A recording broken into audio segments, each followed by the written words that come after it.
सुबह के 8 बजने को थे, लेकिन घर के सभी सदस्यों ने स्वयं को रजाई के आगोश में यूं छिपा रखा था जैसे कोई कंजूस अपने खजाने को छिपा कर रखता है।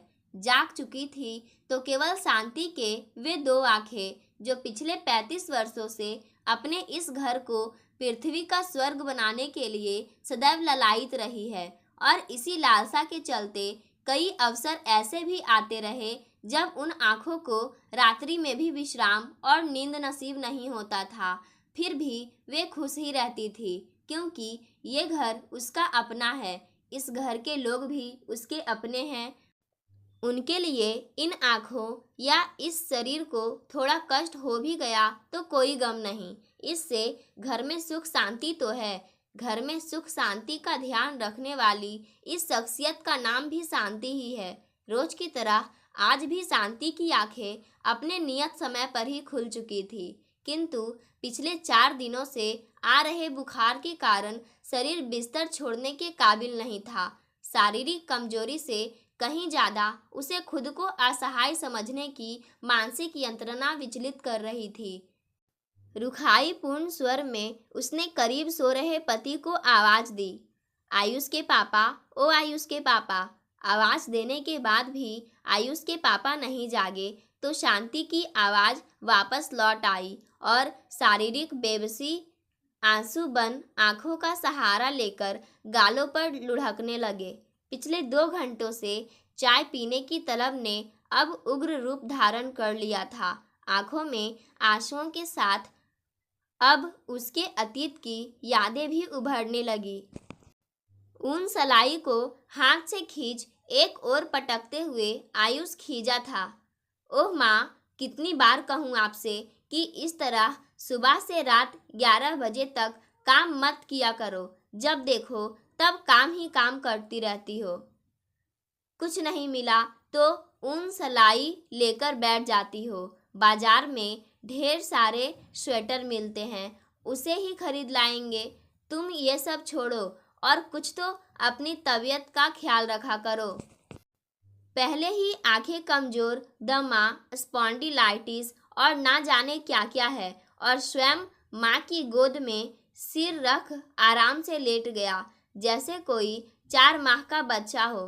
चल हट, इतना बड़ा हो गया है तब भी दिन भर छोटे बच्चों की तरह पीछे लगा रहता है। जा अपना काम कर, मुझे भी अपना काम करने दे। काम जिंदगी का दूसरा नाम है, बिना काम के क्या जिंदगी। आप भी कमाल करती है माँ।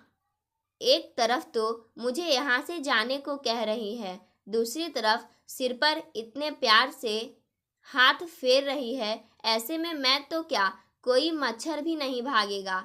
आए दिन माँ बेटे में इस तरह की नोकझोंक होना आम बात थी।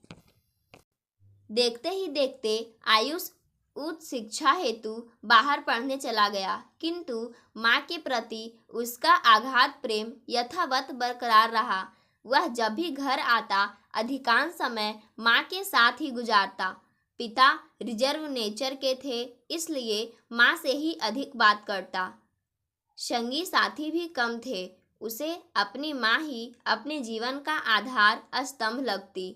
उसे लगता इस दुनिया में उसकी माँ से श्रेष्ठ कोई है ही नहीं। इस बार हॉस्टल से आते ही इतनी रात गए बर्तनों की आवाज़ सुन अपने बैग को गुस्से में उसने एक ओर पटका और बिना जूता खोले ही किचन में जा माँ को बर्तन मांजता देख बिना किसी औपचारिकता के चीख उठा, माँ, क्या ज़रूरत है इतनी रात गए बर्तन मांजने की? अरे बेटा, तू आ गया, चल बैठ, मैं अभी आई। काम वाली बाई छुट्टी पर है, बस इसलिए थोड़े से बर्तन थे वो साफ कर रही थी। कुछ भी हो, आप काम नहीं करोगी। इतना कह अपने दोनों हाथों से माँ को एक ओर खड़ा कर वह खुद बर्तन मांजने में जुट गया। अच्छा बाबा, बर्तन नहीं मांजूंगी, तुम पहले हाथ मुंह धोकर खाना खा लो। नहीं खाना है मुझे खाना वाना, मैं घर में नहीं रहूं तो तुम्हारे जो जी में आए वही करती हो। पापा को तो आपके स्वास्थ्य से कोई मतलब नहीं है, उन्हें तो बस समय पर सब चीज़ें तैयार चाहिए। इसी भय से आप वक्त बेवक्त जुट जाती हो काम में। शांति के लाख मना करने के बावजूद आयुष बर्तन मांजता रहा। शांति की आंखें वात्सल्य के आंसुओं से सराबोर हो गई। बेटे का इस तरह बर्तन मांजना उसे दुखी अवश्य कर गया, किंतु उस कार्य में उसे अपने प्रति आयुष के असीम प्रेम की झलक दिखाई पड़ रही थी। इस झलक की लालसा हर माँ को होती है, जो माँ के हृदय को अपरिमित सुख का एहसास कराती है। भाव विभोर शांति मन ही मन ईश्वर से प्रार्थना करने लगी। आज के युग में ऐसा बेटा सभी को कहाँ नसीब होता है। ईश्वर करे हर माँ की गोद में ऐसे ही लाल जन्म ले, जिसकी कर्तव्य प्राणता, स्नेह व आदर तले हर माँ का जीवन महकती बगिया सा बीते। आज उसे अपने मातृत्व पर बेहद गर्व हो रहा था। शांति, शांति, क्या हो गया? क्यों रो रही हो? शांति की तंद्रा टूटी। सामने देखा, आयुष के पापा खड़े थे। बस यूं ही, यूं भी भला कोई रोता है क्या? कहीं दर्द है? उम्र के इस पड़ाव में नरेंद्र जी अपनी पत्नी को थोड़ा बहुत ध्यान तो रखने लगे थे, लेकिन घर के छोटे मोटे कार्य करना उनके वश की बात नहीं थी। शांति को पिछले 2 सालों से दर्द तो है, लेकिन वह दर्द शरीर का नहीं, अंतर मन का दर्द है। उदार स्वभाव ने उसके दिल को बहुत बड़ा कर दिया था। सब कुछ उसमें समा जाता। किसी से कुछ ना कहने की अपनी पुरानी आदत पर वह आज भी कायम थी। नरेंद्र जी के ज़्यादा जोर देने पर उन्होंने कहा, मुझे चाय पीनी थी, इतनी सी बात के लिए रो रही हो? अच्छा बचपना है। आयुष, ओ आयुष की आवाज़ लगाते नरेंद्र जी ने आयुष के कमरे की ओर रुख किया। क्या है पापा?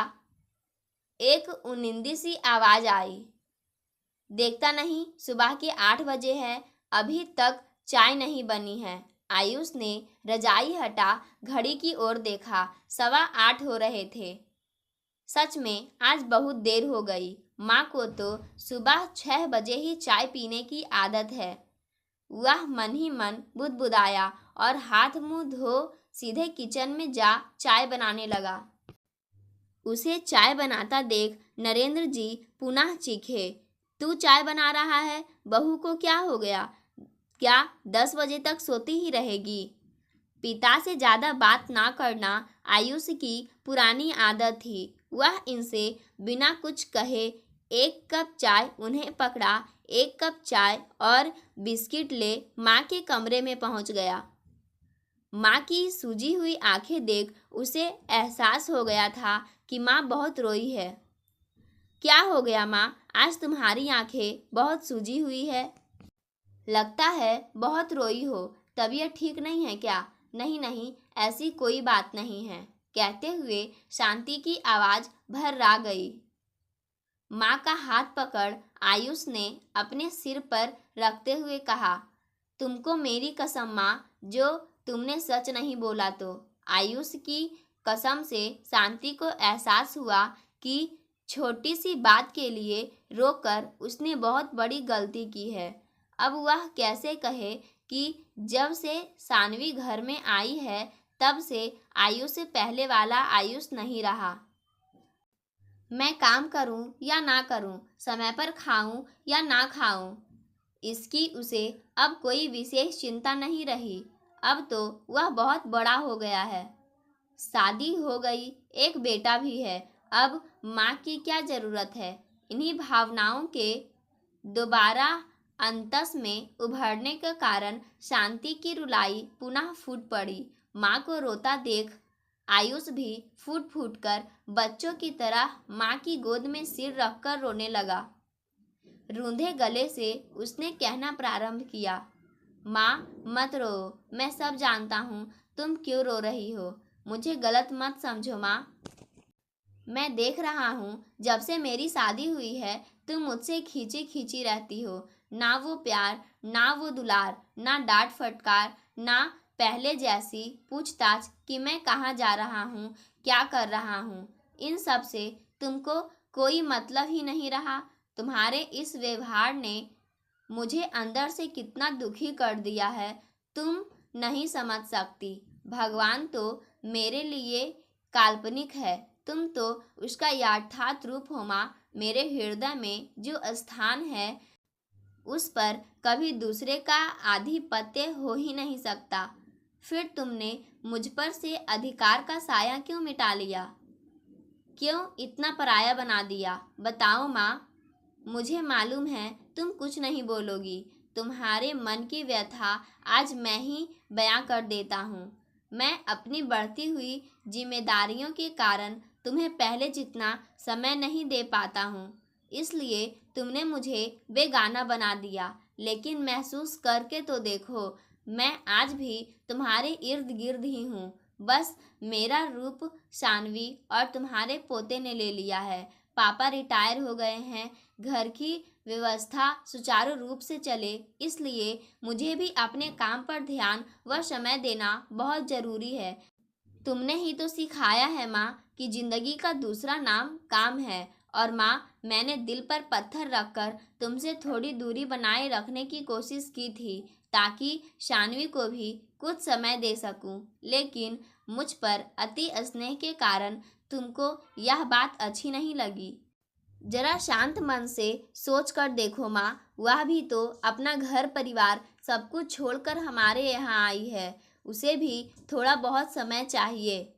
साथ ही मैं यह चाहता हूँ कि आपकी जितनी चिंता मुझे है उतनी उसे भी हो, ताकि मेरी गैर मौजूदगी में भी आपकी देखभाल में कोई कमी ना आए। इसलिए भी मैंने जानबूझकर घर में अपना स्थान सानवी को देने का प्रयास किया है, और मैं चाहता हूँ कि आप भी उससे उतना ही प्यार करो जितना मुझसे करती हो।